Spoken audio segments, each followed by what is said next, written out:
none se Buretini, hari akantu nendaga ngo nkubwire cyangwa se mubazeho kuri aya makuru avugwa muri Congo muri iki gitondo tubyutse tubona.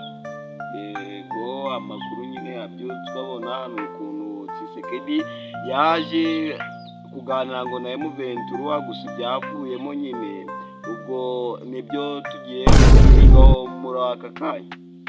Nibyo tugiye kwigaho.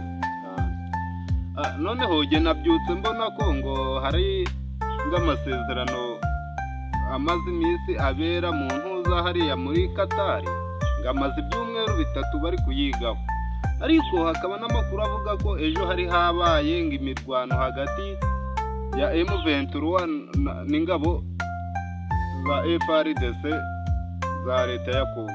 Ibyo bintu urabivugaho iki?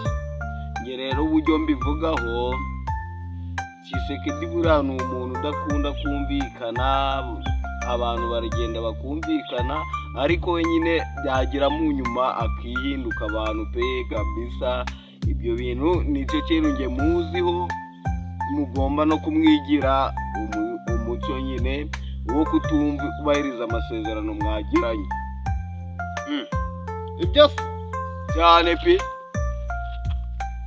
None se ubu tugire ngo wenda n'aya masezerano y'agahenge bavuga ko bumvikaniye muri Qatar yaba araza guhindura imvugo cyangwa se akaza kurenga ku mategeko y'ibyo bemerekanyijeho tubona, ndetse ngo byatangiye no gushyirwa mu bikorwa. M23 yaje gusohora itangazo ivuga ko hagiye kubaho agahenge, ihamagarana n'abaturage n'abawazarendo mbese gushyira mu bikorwa ibyo by'agahenge. Na leta ya Congo nuko byagenze, tuvuge ngo ubwo Tshisekedi agiye kubirenza ingohe yongere yisubire yatake M23. Ibya Tshisekedi dore naho ngiye ndi hano mu Rwanda pe, naho ngiye Tshisekedi agiye kubihinduka bitarenze iminota 2.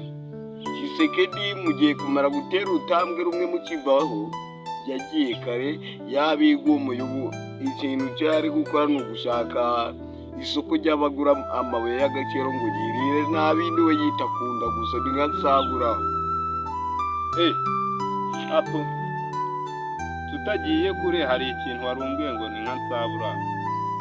Ese imiyoborere ya Tshisekedi na Nsabi atari umuyobozi twabihuza? Impamvu rero twabihuza, Nsabi ni umuntu ukunda ibiryo cyane birenze urugero. None Tshisekedi ni umuntu yikundira ibiryo, uzarebe n'inde yaje imeraho ko Nsabi n'utari wakora ibondo kuko ririya ni iry'abakira ntabwo ari iry'abantu nyine. Nsabi harabura gato nenga ibondo biza. Ariyo mpamvu yayobora Congo?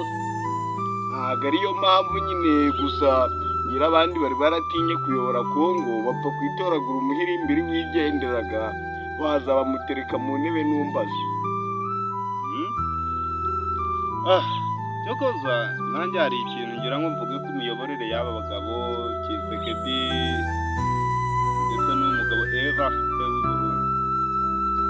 Ubundi igihugu cy'i Burundi wamugani kugira kiyoborwe nako ubundi kimeze, umuyobozi wacyo ameze nk'uko wajyana Nsabi akaba abaye umuyobozi w'igihugu cyo mu Burundi.